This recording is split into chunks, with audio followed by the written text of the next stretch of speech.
I am the Chief Revenue Officer with Salt Lending. Started the first Bitcoin and blockchain course at the University of Colorado. There's a real opportunity in Bitcoin. It brings the ability for anyone to put into place the strategies and tactics of the ultra wealthy, and that is going to be a real game changer. One of the sort of philosophies we have at Salt Lending is it's your Bitcoin and we want it to stay your Bitcoin. Credit score doesn't come into play. They're trying to evaluate you in terms of what is your ability to repay, what's your ability to afford this, and how much can I trust you, right? So with Bitcoin, we sort of remove that element. Hey, you've got the asset. I now can choose to borrow against it, but it's on my terms. Finding out that there's an option that is better for you. It's like health for your wealth.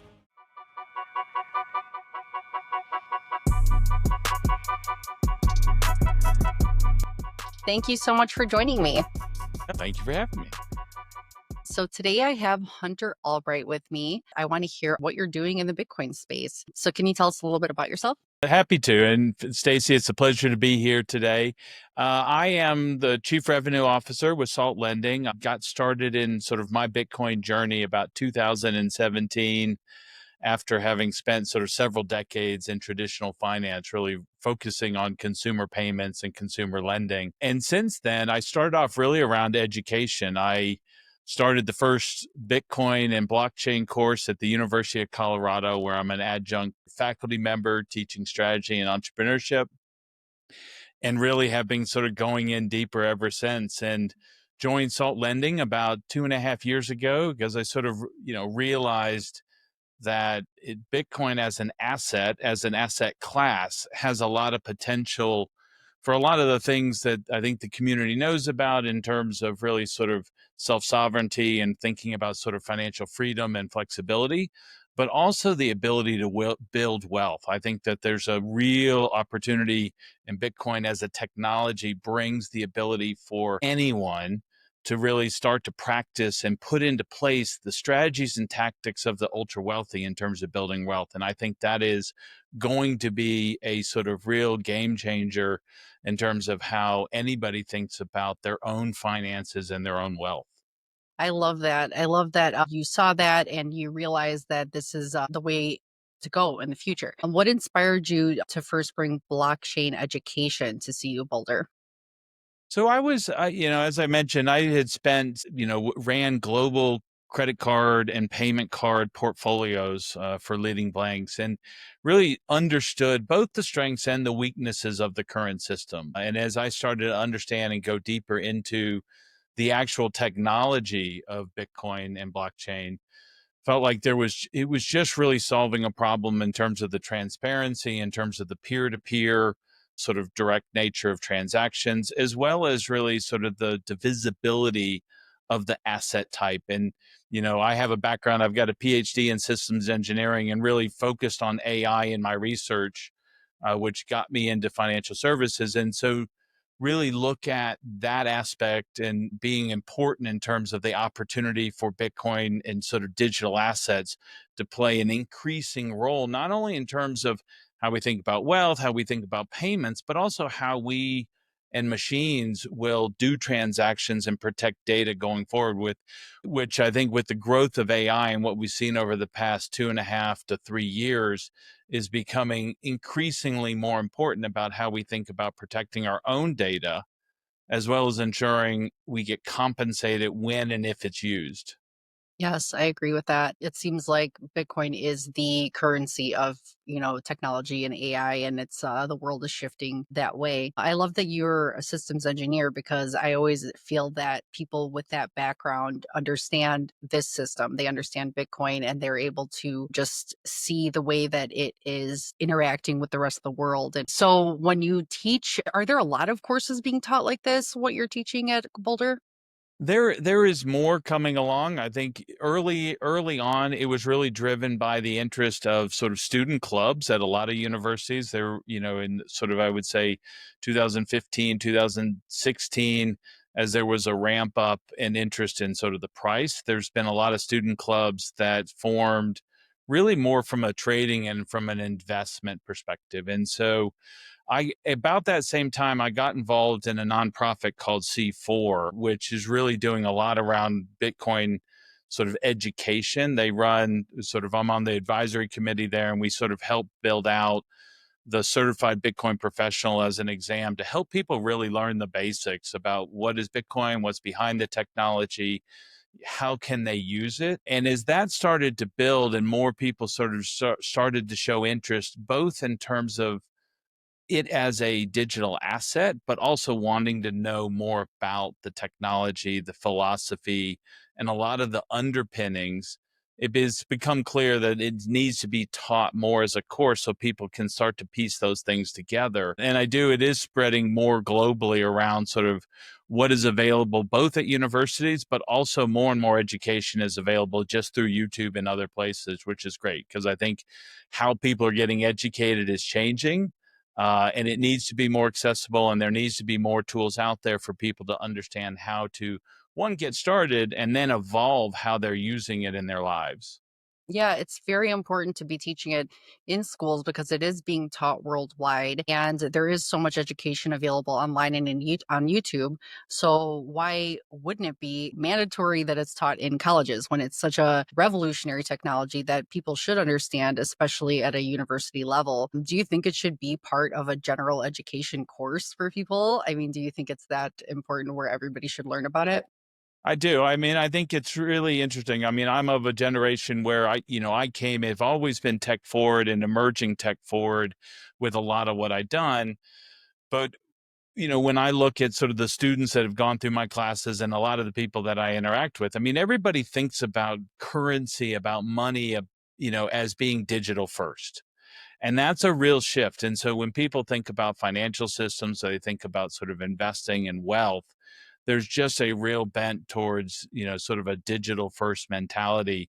And so I think Bitcoin, I think sort of blockchain, I think people need to understand the potential of the technologies, where they can be applied, as well as some of the pitfalls, so that they can understand how to, interact in the community, and interact in sort of the ecosystems where it's used. I do think we are going to have a split system between sort of digital currencies and sort of traditional finance for easily 10 plus years, just because there's a bunch of wealth with people that may be more inclined to get into Bitcoin from an investment point of view, but less inclined to adopt it from a full, hey, I'm going all in terms of trying to live the Bitcoin standard and use it for everything that I'm sort of both investing in, as well as use it for a means of exchange or a means of purchase.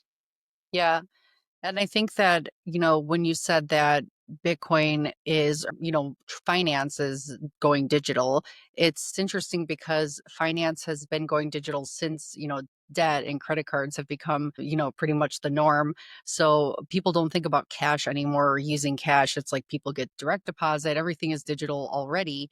But when you learn about Bitcoin, it's important because you're learning about what money truly is, and how money can be sound again and how, like, it's just you're actually learning about money because people don't really understand inflation and what money really is. And how the biggest part for me is it's your time spent working. So it's like your energy is spent using that time in exchange for something. And that something that you're getting is being devalued every year. It's important to learn the difference between credit and money, and Bitcoin is backed by something that can't be inflated away. And that's just, I think, agreeing with you that it should be a more mainstream, and I'm happy that you're teaching people about it and you're actually doing this because I didn't think it was really being taught in universities. So it's nice to see that people like you are doing this and actually educating students. Yeah, there's definitely an increasing emphasis on trying to think more broadly across sort of the universities, teach Bitcoin, teach blockchain sort of as an emerging tech, and to help people understand it. I think it's probably being taught less really in terms of the financial aspect, in terms of its more broader or say sort of macro impact on the economy and sort of both within a nation as well as globally. And I also feel like it's important for people to start to understand, that Bitcoin really represents, a different opportunity to think about whether it's a corporate wealth on the treasury or even individual wealth. I think it's teaching financial literacy skills that are really missing more broadly. When I came up and was doing work in sort of retail banking and sort of payment cards, so much of that emphasis was on what I refer to as, it is unsecured lending. And that is people learning to use debt almost as an advance against sort of future earnings, about future income. And especially I would say in the United States where I am, is it taught us a lot of bad habits, right? We were a lot of unsecured credit is used to buy discretionary items. It's trying to sort of live a life that maybe you're not there yet and want you aspire to. Whereas I think what people are showing with Bitcoin, especially in terms of, secured, sort of Bitcoin backed loans and really thinking about building your wealth with that asset class, is much more akin to securitized lending, where, as I mentioned earlier, what the wealth have done traditionally is with their stock portfolios or the real estate portfolios, really allowed them to access the value that's being created in those assets that they are converting labor-based income into sort of appreciating and wealth generating assets. And I think that's going to be a really important skill for people to learn, to take control of their own finances, to take control of their own wealth, and understand those skills that they need to be able to more effectively manage it today and in the future. Yeah. Yeah, it definitely is something that can help you build that so that you can have something in the future to manage instead of just, letting it slowly melt away. So, how did you get involved with salt lending? So I'm in Colorado, and had, as I was spending more time in sort of the Bitcoin and sort of the digital asset space, got introduced to the founders and number of employees that were out at Salt Lending, and really sort of connected, having had a background in consumer lending and consumer payments, understood what the opportunity was, what the need was, and philosophically it aligned with what I thought was really needed to help both companies that have Bitcoin on the treasury as well as individuals that want to use Bitcoin to sort of build their wealth and really manage their finances as they want. I have looked at a lot of my students that have gone through the classes and talked to them about the challenge of getting on the housing ladder in terms of building up enough sort of wealth to be able to get into some of the more traditional investment vehicles that would teach them some of the skills about borrowing against your assets, not having to sell. But I think Bitcoin offers that opportunity for anybody at a much smaller price point and a much easier entry point in terms of getting involved in how to think about learning about your finances, learning about how to build your wealth, learning about the impact of inflation and how you want to make sure you have hedges against it, or you have vehicles to protect yourself from inflation, and then be able to think about, okay, now what do I want to do in terms of my strategy for building wealth, as I think about interacting both in terms of traditional finance as well as in the Bitcoin economy. I love that. And how do you feel like about the whole, getting loans on your Bitcoin? I love the idea of not having to sell your Bitcoin if you need to use Bitcoin for something in life, but you know that you don't want to, sell it. But I think in my eye or view, Bitcoin teaches you responsible behavior when it comes to finance. So I think that sometimes in the traditional finance space, people, like you said earlier, like have irresponsible lending habits or borrowing habits. And I think that with Bitcoin, people understand that if you are going to take a Bitcoin loan, you better do it in a responsible way because you understand the value that Bitcoin could increase over time. So you don't want to do it irresponsibly. You don't want to borrow more than you can afford to pay back.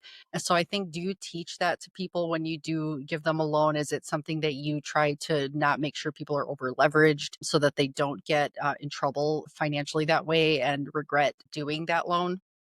No, I think it's really important. And I think it's important, one of the sort of philosophies we have at Salt Lending is like, it's your Bitcoin and we want it to stay your Bitcoin. There are companies out there that have models that are really I think lending models where there is a quasi acquisition strategy in terms of liquidation and hitting some of the margin calls. And I would completely agree with you. I think people really need to understand lending. I think lending has a role to play and would definitely be educating people on, only be borrowing against a portion of your portfolio that you have. And when you borrow against it, really understand one of the key levers is sort of your loan to value ratio. So, as an example, if we say a Bitcoin's worth $100,000, if you borrow $30,000 against it, then that would be a 30% LTV, loan to value ratio.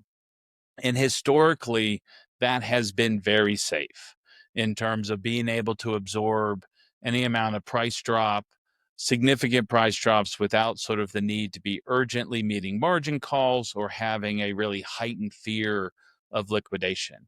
And I think Mhm. that's a really good place for people to start to become more comfortable with being able to leverage their asset. Now, there's a lot of great reasons to be doing that, right? You can take money out without any tax implications. A lot of our customers are leveraging loans really for three primary use cases. The first one is they are using it for purchases that are important to them. They have an asset, they have developed wealth or value that they want to tap into. And it might be because they want to buy a car, it might be because they want to take a trip, or they want to make sort of, they put a down payment on a home.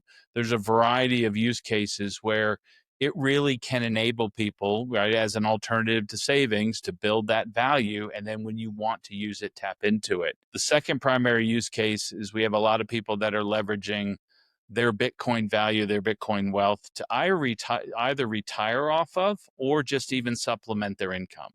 So they're looking at it from hey, I don't want to be as tax efficient or avoid taxes as much as possible. And I want to sort of borrow against it to sort of just allow me to live my life. And then the third strategy and use case that people have is they're doing it for investment.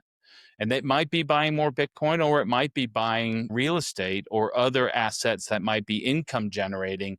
So you can get that income because of how you're putting your dollars to work now in multiple ways to be able to balance out your overall portfolio. And I think this is one of the things that I'm really excited about Bitcoin in general is that it encourages people to explore a whole set of financial tools and strategies and tactics that generally have not been open to a lot of people. And I think hopefully as a generation, it will encourage people to be more financially independent. It will encourage people to be more financially savvy and ultimately more financially secure as they start to understand how to leverage Bitcoin as an asset class with the Yeah. other investments and Sorry, other I think we froze a financial little vehicles. bit. Sometimes the computers get glitchy and they freeze. No problem at all. So I wanted to continue on what you were talking about. I wanted to ask you about what your thoughts were about the recent news of Bitcoin being used as collateral for mortgage loans. Yep. I think that's exciting news in terms of the US starting to recognize the value of the asset class. I think it will give Bitcoin owners a lot more flexibility and credit for the wealth that they have been able to create and accumulate by being able to use it within sort of to take out a mortgage. I mean, that historically, I mean, that's been one of the primary use cases for a lot of our customers is borrowing against their Bitcoin to buy a home, whether it's either to put down a down payment and or to be able to, purchase the home outright with the value. Now, being able to show it and then be able to sort of get a traditional mortgage, I think really will allow people to take advantage of more of the traditional financial tools that will work really well in combination with their Bitcoin portfolio. That's great. A lot of people argue that, what can you do with Bitcoin? It just sits there and you save it. But it is being used as a form of payment all over the world. But now seeing that it's being recognized as this collateral, it's also, you could use it to get a loan, to get something that you need in life. Yeah. Well, and get recognized for it, right? I Yeah. mean, it is, especially if you are a global citizen and you're trying to travel. I mean, I moved overseas and getting a new, even unsecured line of credit when you move into a new country is really hard, right? You have no credit history, you have no credit score.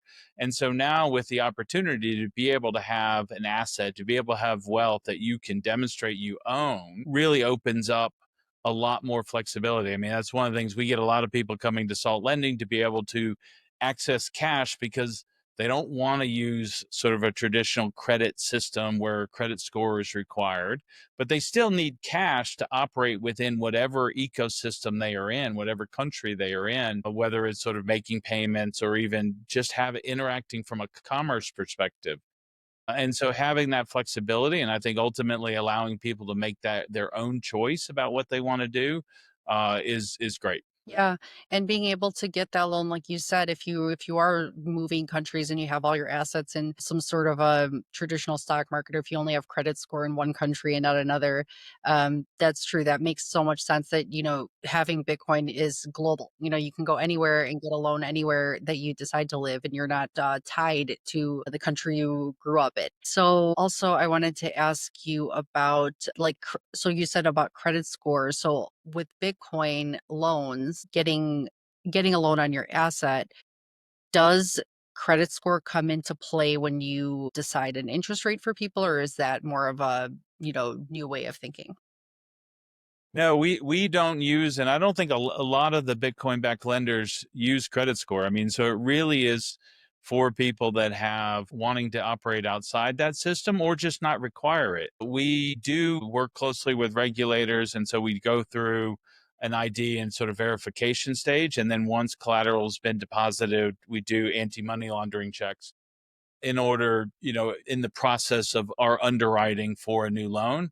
But credit score doesn't come into play, is not used in that process. I love that. It's really on the back of the collateral and the assets that you deposit on the platform. Yeah, I love that because it shouldn't be tied to a credit score, because your credit score is tied to a fiat debt-based system.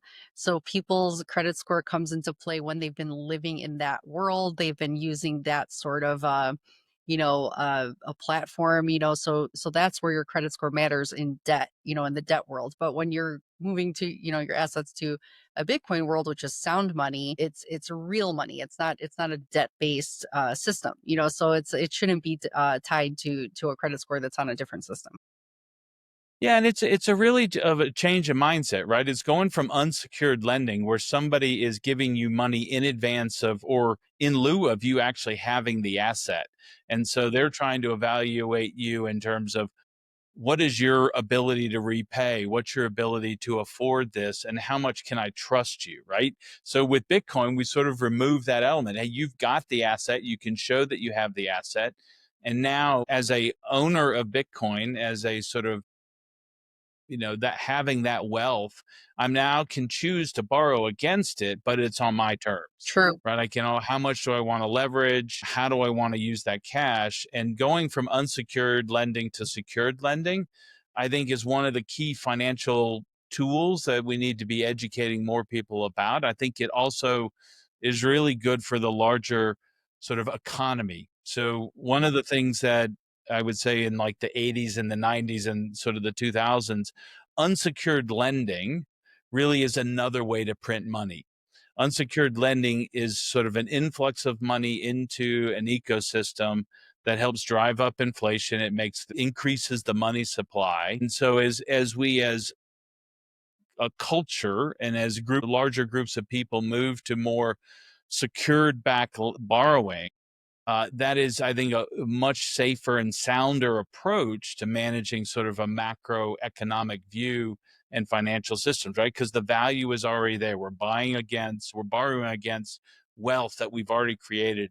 I think it also encourages better investing and savings habits, which historically has really been lacking in terms of people's discipline and both awareness of what to do. True. Yeah, I love that explanation for people, because it's like somebody who, when it comes to assets, it's like somebody who already has their house paid off and they take out a loan on that house, so you already show that you've paid it off and you're getting a secured loan. And then the unsecured loans is the promise, the promise of how much do we trust you that we can give you money that you didn't yet make, so it's literally like you're getting a loan for something that does contribute to inflation, because that money is not just sitting there, you know there's so much debt in the system. They don't have all this extra cash. They're just creating a number in a ledger and giving it to you, hoping that you'll eventually pay it back. So it's a level of trust that that's where your credit score comes into play. So this is definitely the secured back lending. I love it's showing that you already are responsible because you already have this thing that you can use to leverage. So I love that. What do you think about what are your thoughts on companies like Bitcoin treasury companies? So I think it will be a great enabler, I think, for company stability and resiliency going forward. So there's obviously some companies that they're using debt, they're sort of buying Bitcoin with sort of their revenues and really trying to build up the value of the business that way. I think I've done a lot of work in Colorado and other places with rural entrepreneurs and small and medium sized business entrepreneurs. I think there's a huge opportunity for those businesses to be thinking strategically about how to take 5, 10% of their revenues and start be buying Bitcoin so that they can build up this asset on their treasury that will help them endure any of the ups and downs of basically being an entrepreneur and being a small business owner and not have to go rely on a regional or local bank to find that loan and get approved for that loan. And I think, given what we're seeing with the economy and seeing more people probably going to need to be entrepreneurs, going to need to have their own business in one shape, form or another, just because of the direction the overall sort of economy is going, that this will be a real enabler. Like if you can accumulate that asset that you can then borrow against to either invest in your business or bridge sort of more harder times, then it will be hopefully a real enabler to help businesses be more successful and sort of succeed over longer periods of time. Yeah, it's a great way for young people to build wealth too, because if you want to try to get an asset to leverage against if you need money in the future, many young people can't afford to buy a home right now. So you can't buy a full home if you're young, but you can buy pieces of a Bitcoin to grow your wealth over time and then eventually use portions of that to do something in your life that you need to do. So it's much easier for somebody who's for any age, for whatever reason you need to grow your business or to leverage the assets to even buy more Bitcoin, like you said, but in a responsible way, I would suggest. But the thing is, yeah, for young people, it's very important because you can't build an asset in pieces. Usually, you can't get something like a huge chunk of something, um, that's real, that's tangible. So even though people sometimes argue that Bitcoin isn't tangible, it's the most real thing we have as far as truth and protection from inflation and theft. Yeah. So yeah, it's either usually homes or Bitcoin, I feel. And I would add to that for a lot of entrepreneurs, right? People start businesses because they want to build up equity in something that has this ability to have greater appreciation or a faster sort of growth in terms of overall value. But traditionally, it's been really hard to tap into that equity, the value of that equity, Right. because you either have to sell it or you would then have to maybe go to a bank or that you could get a loan against sort of your business. Right. Whereas if you're methodical and you sort of think about how you want to acquire Bitcoin and have it on your treasury, as you basically build up the value in your business, you could start to borrow against it without the need to sell any of your ownership. So you maintain more control, you maintain more equity in your business, and you can tap into its value more efficiently than a lot of the traditional methods. And again, I think that's going to be because one of the hardest things for a small business is both cash flow and then two, being able to find loans to bridge the cash flow needs that they might have, whether it's inventory, whether it's hiring, or just sort of a harder down, sort of a period of down sales.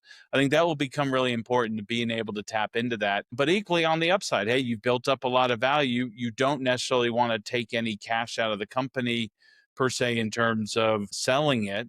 Then you just borrow against some of the assets that are in it. And it gives you a lot of flexibility as an owner to how to manage that asset based on where you are in your life and what your goals are. It puts you more in control. It's a really refreshing way and very future thinking way to evolve this entire system.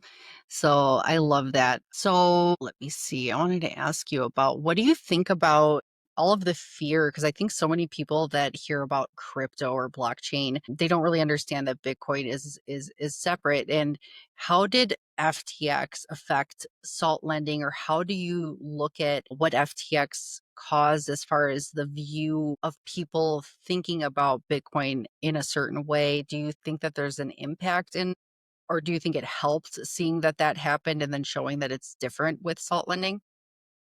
Yeah, I look, I think, the ecosystem still has a way to go in terms of educating people on the asset class around Bitcoin. I think that, in terms of Celsius, BlockFi, FTX, there's still a lot of there is still a perception that there's fraud out there, that, we are all sort of, you know, doing bad things with Bitcoin, and the digital currency in general has, there's sort of shady things going on. And I think all of us still need to sort of communicate that that's not happening. That's not true. There's a lot of greater trust coming into the ecosystem because of more of the larger players that are coming in, the increase of capital that's coming in. Right.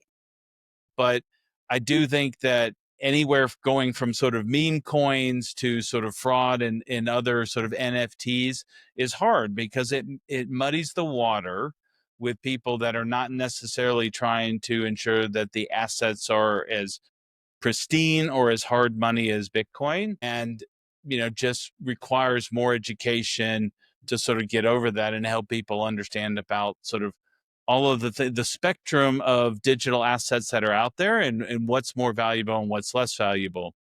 And in many respects, it's no different than stocks, right? There's penny stocks, and then there's stocks that sort of people put more trust into. But even that is still very different than Bitcoin, Right. right? In terms of sort of, you can have sort of a stock that is really valued and really sort of sought after and trusted in terms of the management of the company, but there's still a lot of things that could go wrong. Right.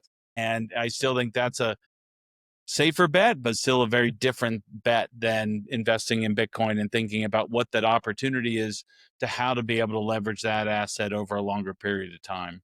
Yeah, and Bitcoin is a, like you said, a pristine asset, because even if you get stock in a really respectable company that you don't know really what could happen in the future, this company could still issue more stock, and the supply could still be increased. Where Bitcoin is set, it'll never change. So when it comes to these loans in the future, like NFTs or other crypto, there will probably be companies issuing, you know, lending on those assets. But like you said too, it's if you're going to put money in a penny stock, you could lose it all.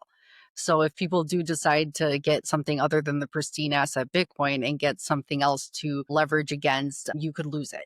So it's like it's a gamble. It's the crypto casino, as they call it. But yeah, Bitcoin is different than those. It's different than stocks.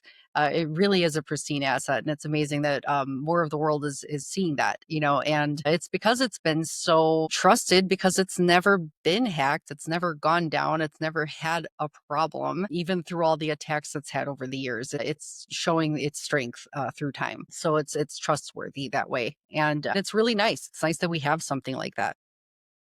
Well, and I think that's a big point to make, right? People are investing. I mean, I look at, I get the question a lot, is like, why does Bitcoin have its value? What's sort of driving it? And one answer is like proof of work. People paid for the energy, they put in the time to sort of mine the Bitcoin. So there's value in terms of what was invested to get sort of the original mining. And I also then think that people are basically paying for the security. That when you look at, to your point, that the Bitcoin network, the Bitcoin sort of blockchain has never been compromised. It is sort of the most resilient and secure piece of technology that we basically have globally now. Yes, there have been fraudulent activities, companies have been hacked, individuals have given up seed phrases and other things that have compromised their own assets. But as an overall sort of Bitcoin blockchain, the security has not been sort of compromised. And so people are investing in that security. Yeah.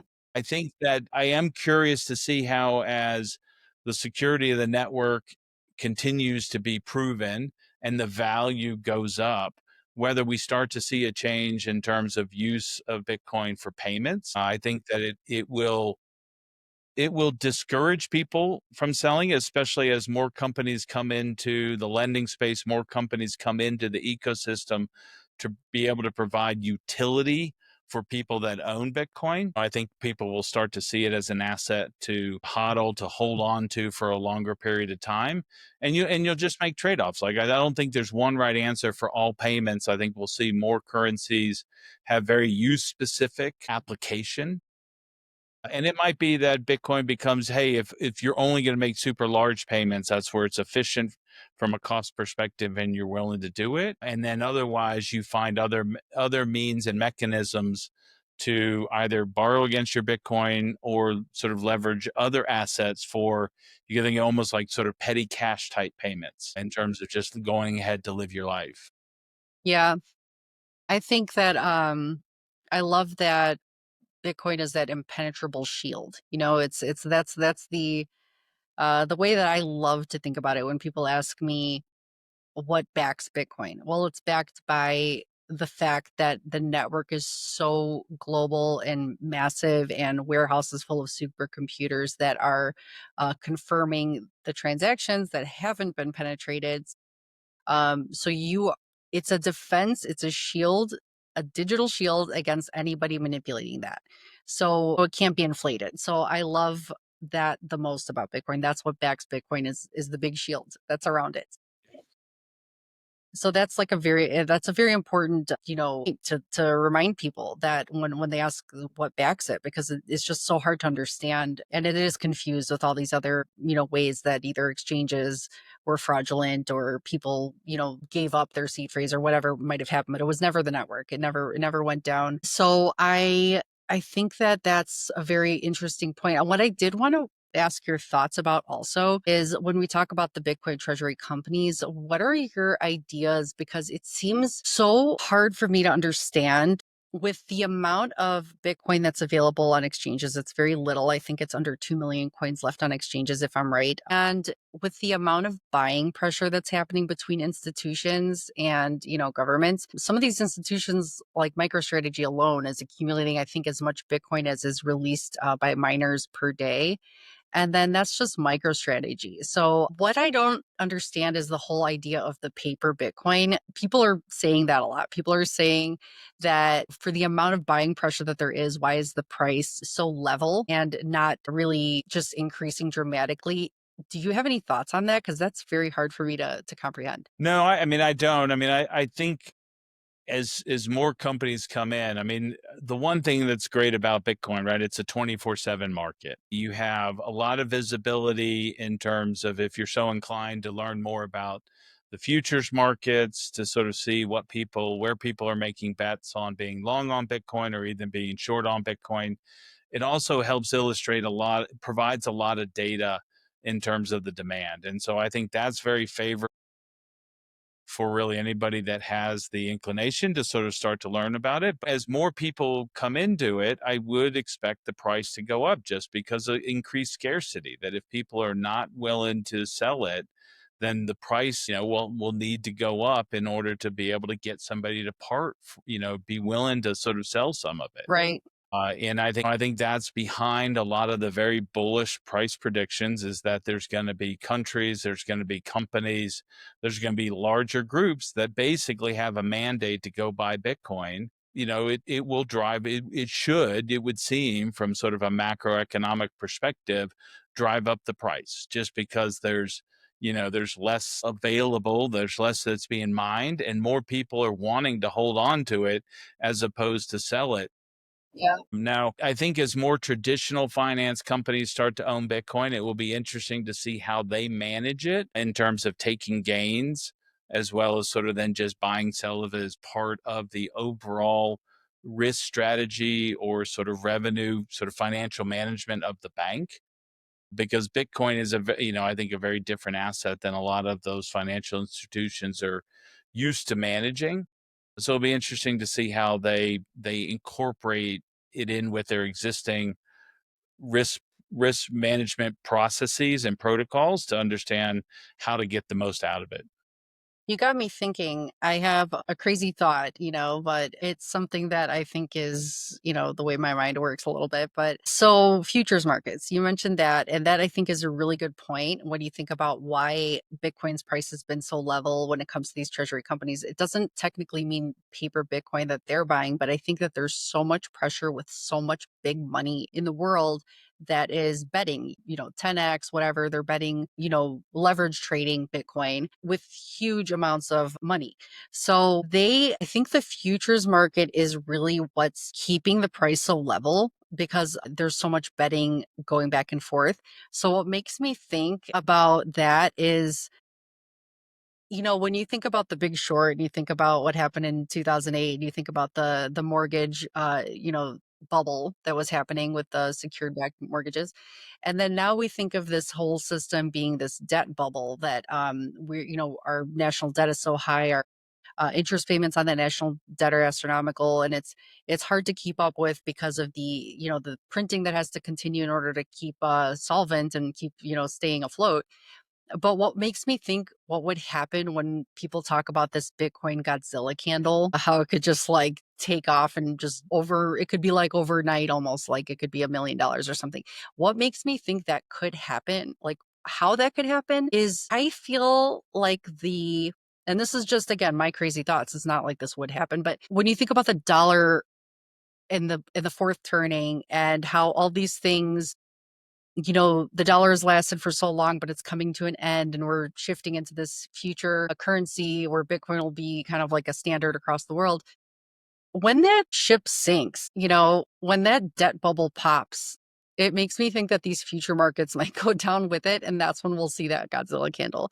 So I think like as long as this future market exists and this dollar betting or fiat betting trading system is pumping hard, I think that that's what's kind of hindering, that Godzilla candle from popping off. So I just kind of like, I don't know if it's that nobody wants to see the dollar just collapse, that would be chaos, so I think they're going Yep. to try to keep that train going as much as possible, but I think it's inevitable, and I think the futures markets will go with it. Yeah, I mean, I am not a trader by training or even by sort of practice. And so I'm aware of the futures markets, and I think there's some interesting data. I'm definitely not an expert to be sort of advising on it, but I do think it's a great set of information for everybody to be aware of that's out there. And I think it's very beneficial that it's out there 24/7, right? In terms of really providing access. I do agree with you, right? A lot of the bets that's being made, either in terms of being long Bitcoin or being short Bitcoin, but basically not requiring people to buy spot Bitcoin, so actually acquire the asset, has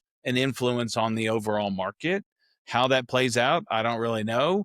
But I do think, to your point, we're seeing more people increasing their interest and their curiosity as Bitcoin as a hedge against the dollar, as a hedge against inflation. I do think it's going to be really interesting to watch what happens with stablecoin, because I think part of the strategy with more US dollar denominated stablecoin and the encouragement of that is to help sort of stabilize that as a reserve currency, even in cooperation with an asset like Bitcoin.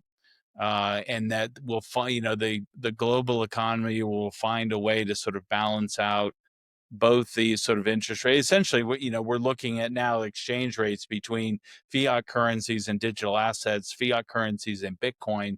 And there's more to be learned there. There's some more for the global economy to understand how to utilize and price that appropriately. And people, to a certain extent, I think, Michael Saylor has sort of been famously quoted that right now the volatility is an asset of the network, both allowing people to participate, make revenue, and also generate additional interest in it. If we take away all the volatility, then there'll be a lot of players that will lose interest in Bitcoin. But also, it works well for a lot of the people that want to stay in it long term, and they choose to buy on the dips, right? They choose to, like, hey, I'm getting Bitcoin at a discount. I'm going to take advantage of it because I look at Bitcoin as a long term asset. And so I think as we see, people's, going back to a little bit of our earlier point, as we see the financial literacy of a generation improve, I think we'll see some of the dynamics and the trends within sort of the economic system start to change.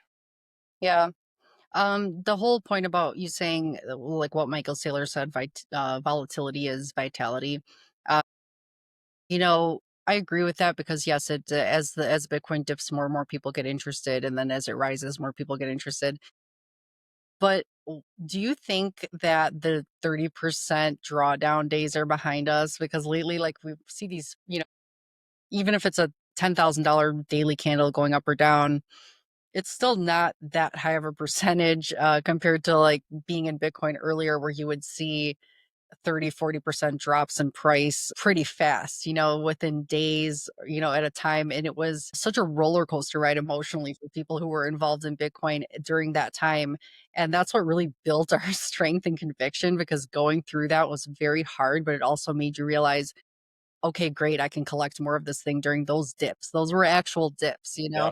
I don't think these really now are considered dips, because I think for most people like me that are buying Bitcoin, dollar cost averaging at this point. So even if somebody were to buy $1,000 in Bitcoin, whether it's $100,000 or $110,000, it's really what, like a 40% different or $40 difference. So it's like, I don't know, it's not that big of a, it doesn't matter if you buy it $10,000 up or down if you're not spending billions, to buy, or millions to buy Bitcoin. But I just think that those huge days of drawdowns are maybe behind us with all this adoption that's going on. Yeah, I mean, I don't think any of us know what's going to happen in the future, and I would hope that that is the case. I think the data does show that the volatility is tightening up. It's still there, but decreasing compared to sort of the early years of sort of Bitcoin. But I still think until we see multiple years where there's sort of no more than a 10 or a 20% drop, right? Would encourage people to plan for the possibility, going back to like if you're borrowing against it or if you're leveraging it in other ways, to be really sensible about it. But yeah, hopefully it is there. But at the same time, we still need more, because people are holding on to it. It still doesn't take that much to move the market, which can help drive some of those drops as well as drive some of the increases. And so there's a little bit of like, what are we really hoping for in terms of the market? Because as an asset that, I think we all believe has great opportunity in its appreciation over the longer period of time, that also decreases the volume that's being exchanged on a daily basis, which, potentially invites bigger swings when there is a bigger player that needs to come in and either sell or buy. And so I think it's one of the things that the Bitcoin network really needs to continue to encourage and will benefit by having sort of more distribution of who owns the assets, more distribution of smaller miners on the network. All of that will help improve the stability, not only continued stability in the security, but stability in the price, as there's more people that are looking to trade, buy and sell Bitcoin on a daily basis. Right. I like that you said that too, because it's like if you, as a lender, as a Bitcoin lender, to say, yeah, I don't see it going down more than 5% a day forever. It's like that's not, even though that's my kind of way of thinking about it, at least I'm not the one lending or like giving people money against their Bitcoin thinking the way I think, because it's a responsible way to think, to be a little bit paranoid. Even though you believe that Bitcoin will go up a lot in the future, you have to prepare for that downside. And also it'd be nice to have more dry powder, as they say, when that does happen, if it does happen. But it's a good way to think about it, especially when you're a lender, because you have to prepare for big swings so that you're not over leveraged and you don't lose your Bitcoin. So I love that your company thinks of it that way. They want you to preserve it. They don't, you don't want to see people lose it. So you wouldn't want to advise people that it's the days of those swings are completely behind us. Unless you see multiple years, the more time that passes, the more sure you could be that you can alter your stance on that. But yeah, if it's greater than 4 years at a time, because people see the 4 year cycles with the Bitcoin halvings, and they kind of, look at it at least in that view as at the very least. So Yeah, and we'll see whether we break that cycle, coming up as we go through the next several years, and really, buck that trend, and then sort of, what it will look like for everybody was really unknown at this point. because I think that's the whole debate is, are the 4 year cycles gone? Are they not? So I guess the cycle will kind of tell us. And then it's still, even if it does break a trend this cycle, it doesn't mean that it'll continue forever. So it's like you still, I think as time passes, people will notice new trends in bigger periods of time. So that's why it's always fun to kind of, even though I'm not a trader, I don't trade Bitcoin. I used to start off with looking at charts and trying to think I was a crypto trader before I understood Bitcoin.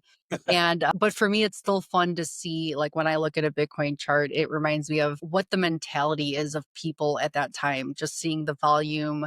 And, I like to predict in my mind, like, does that mean that the price will be going down or up based on how much volume. So I like to play that game and look at charts on a bigger, smaller view just to kind of see what Bitcoin was doing. It's nice to see its journey and to see kind of the trends at different periods of time. So it's a fun thing to still watch, and I enjoy it as a hobby, but definitely not a trader. Well, and I think it's one of the things that makes Bitcoin so interesting, right? It's this one piece of technology that not only is it a technology that basically in math we trust, right, in terms of how it's been designed from a systems perspective, but you get exposure to so many wonderful things that you might not otherwise think about, right? It introduces or maybe exposes people to think about trading. It exposes people to think about sort of monetary policy and macroeconomic trends, as well as just sort of money philosophy and other philosophical sort of points that come along with the community, especially in terms of what was the prompt for why Bitcoin got started. So, I feel like it's this wealth of topics and themes and really interesting people to talk with that come at it from so many different perspectives that I think for me, it makes it super interesting to engage with the community and help out where I can. Yeah, I love that too. It's nice to be able to hear because there's such a range of perspectives and a range of different people that found Bitcoin for all different reasons. Yeah, just going from the origin story to figuring out why Satoshi did what he did, he or she or they, why they decided to start this at the time that they decided to start it, to speculate on, just what kind of person he was, just all the, it's like a cool story to kind of think of in your mind. And all these people just are fascinated by the origin story of it. And yeah, philosophically, spiritually, there's so many different perspectives on it. And it's because it just kind of breaks all these ideals about what you thought the world was really like. So I love talking to more people about it and hearing their journey and hearing how they got into it and what everyone can contribute, like you are, how you're able to contribute to teaching people about it. Is really really great to hear because I didn't know that was happening, and I'm very excited to hear about that because I hear so many students that are in I'm a hairdresser, but there's a lot of college students that come in to the salon, and when they talk about being in finance, I haven't heard any yet talk about, blockchain or Bitcoin being one of their courses. And I do talk about my podcast a lot at work. So I hope to hear that more from students that they're learning about this stuff, even if they're not in finance and they're just learning in college and just figure, I think it should be more mainstream education. Yeah, I agree. I mean, there's a lot more education and I think that's needed globally and for people to understand what might also be career paths for them, as well as how they can better manage their own financial situation. I think that in particular, globally, more people need to be taught about finance earlier and sort of financial management so that they can be knowledgeable, not afraid of it, and not sort of intimidated by it, because I think that's really empowering regardless of what you choose to do. Just let it be somebody else's own choice as opposed to the default option in terms of how you think about your own economic situation. Yeah. And I think it's really nice because so many people, I think, have such trauma associated with their past when it comes to finance, and they don't like to think about money too much. But it's something that can free you. It's something that can free you from that way that you grew up thinking, or maybe saw your parents struggling, and just had this idea about money that is unfavorable or something that you don't want to explore. But just finding out that there's an option that is better for you. It's like health for your wealth. We had such a great conversation, and I thank you so much for joining me today. Keep doing what you're doing. Keep teaching those students. Keep spreading the word and inspiring other teachers to do the same with their classes and making it more of a general education course. It really should be. And keep doing what you're doing with SALT. I'm very excited about it. I can't wait to share this with people and to show them that Bitcoin is more than just hoarding it and hodling it. And it's being used to spend on real things globally and also as an asset to use for secured backed loan instead of unsecured lending. That is a huge distinction from the traditional finance markets. So thank you again for your time. I appreciate you. And thank you for everything you're doing for Bitcoin. Staci, it's been a pleasure. Thank you for having me. Thanks. Have a great day.